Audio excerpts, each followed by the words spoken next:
আমরা পশ্চিমবঙ্গ দিবস পালন করছি। এটা এর আগে কোনোদিন বিদ্যালয় বা কলেজ বিশ্ববিদ্যালয়ে পালিত হয়নি, কিন্তু এই দিনটার তাৎপর্য আমাদের কাছে অনেক গভীর। এটা আমাদের ছাত্রছাত্রীদের অবশ্যই জানা দরকার, কারণ তোমরা দেশের ভবিষ্যৎ। আজকে আমরা যে পশ্চিমবঙ্গে বাস করছি, সেই পশ্চিমবঙ্গ এই শব্দটা কোথা থেকে এলো এবং এর স্মৃতিচারণ দরকার আছে। ডক্টর শ্যামাপ্রসাদ মুখোপাধ্যায়ের নেতৃত্বে 1947 সালে 20শে জুন যে আইনসভায় ভোটাভুটির মাধ্যমে পশ্চিমবঙ্গ দিবস এই দিনটা গ্রহণ করা হয়েছিল।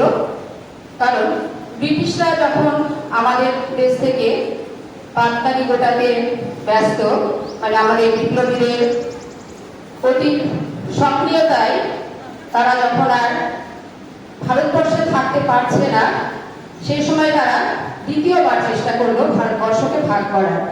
কারণ আরেকবার 1905 সালে বঙ্গভঙ্গ আন্দোলনের মাধ্যমে পশ্চিমবঙ্গকে, তখন পশ্চিমবঙ্গ নয় বাংলাকে ভাগার একটা চক্রান্ত হয়েছিল হিন্দু মুসলিম এই বিভাজনের মাধ্যমে, যেটা রবীন্দ্রনাথ রুখে দিয়েছিলেন এবং আমাদের বিপ্লবীরা তার সাহচর্য ছিল।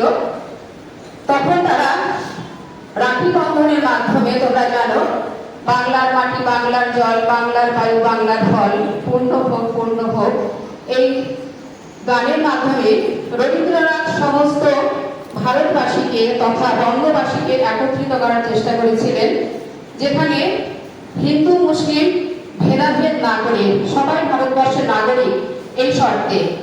কিন্তু সেটা 1947 সালে আর রোখা গেল না কিছু বিদ্বেষী মানুষের জন্য, যারা পাকিস্তানের দাবি করে বসলেন। শ্যামাপ্রসাদ মুখোপাধ্যায় উপলব্ধি করলেন যে পাকিস্তান যদি আমাদের পশ্চিমবঙ্গের এই জেলাগুলোকে তথা কলকাতা, মুর্শিদাবাদ, মালদা, নদিয়া এই জেলাগুলোকে বাংলাদেশ তথা পূর্ব পাকিস্তান তখন তার মধ্যে যদি নিয়ে নেয়, তাহলে আমাদের হিন্দুদের হোমল্যান্ড বলে কিছু থাকবে না।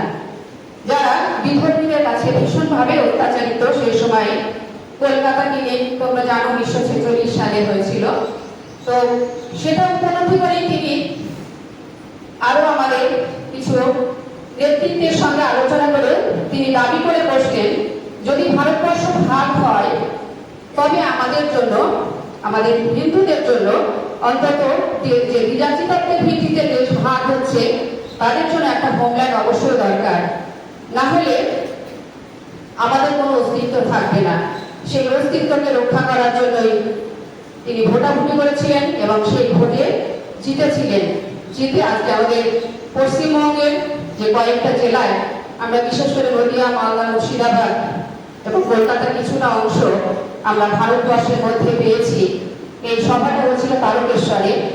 তো সেই সভা থেকে আমরা পশ্চিমবঙ্গের যে দাবিদার ছিলাম এবং সেই হোমল্যান্ড আমরা পেয়েছি, যার জন্য আজকে আমরা ভারতবর্ষের অংশ, না হলে হয়তো আমরা এখন পূর্ব পাকিস্তান তথা বাংলাদেশেই বাস করতাম। এটা আমাদের কাছে একটা গর্বের বিষয় যে ভারত মাতৃকার একটা অংশ হিসেবে আমরা আজও পশ্চিমবঙ্গে বাস করছি এবং আমরা এতটা স্বাধীনতা পেয়েছি যে ভারত ভূমিকে আমরা নিজেদের মাতৃভূমি হিসাবে দেখতে পাচ্ছি। না হলে হয়তো সেই অশান্তির মধ্যে আমাদের জীবন কাটাতে হতো, যে জীবন কাটাচ্ছে আমাদের পার্শ্ববর্তী প্রতিবেশী দেশ পাকিস্তান, বাংলাদেশ, যারা একদিন আমাদের সঙ্গে ছিল, আজকে তারা ভীষণভাবে অশান্তিতে কাটাচ্ছে। আজ আমরা গর্বিত, সেই জন্য আজকে আমরা এই দিনটা পালন করে নিজেদের কাছে আমরা নিজেরা গর্বিত। এই বলে আমি আমার